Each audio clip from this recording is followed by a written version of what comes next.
If you Google what test-driven development is, you will see lots of short descriptions, but you can actually not get anything from them.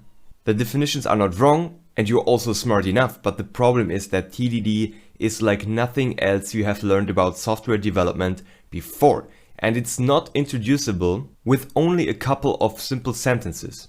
So rather than starting with a theoretical introduction, I will walk you through a practical introduction to TDD. So let's start with something familiar. What is manual testing? How do we test our application? Well, first of all, we write some basic code. Then run it and test if it works as expected. Then we may find some bugs, or the requirements may change. So we finally have to change the code, run it again, and so on. The problem is that you may break some working features every time you modify the code.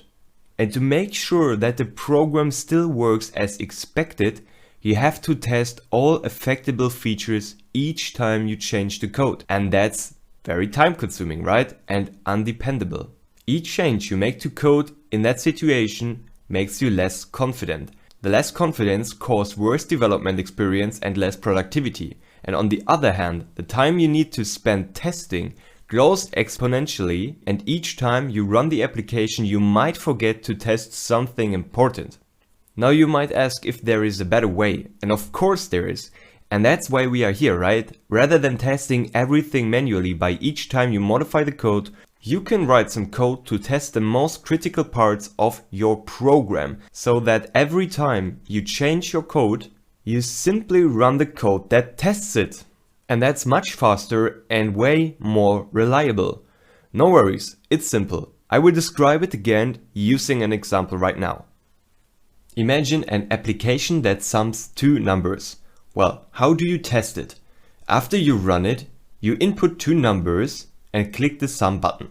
What should you see as the sum of 2 and 2? Well, it's obvious, 4 for sure. Let you know what you should see as the result. You can write some code to test it instead of testing it manually. Let's take a look at the sum function, which handles the logic behind this user interface regardless of its I/O technology. Let's write some code that tests the sum function behind the user interface. Forget about UI technology just for now. This is the core logic of the application. You want to test this.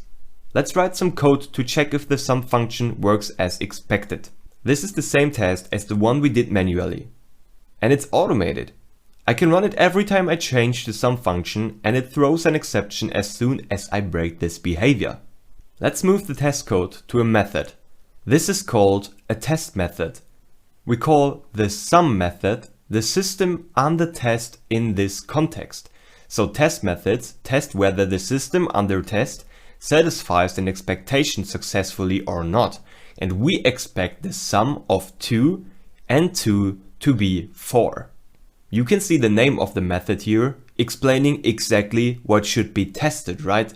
So just forget about all the complex terms. We have a simple test method, which tells us exactly what we want to test inside of the logic of that method.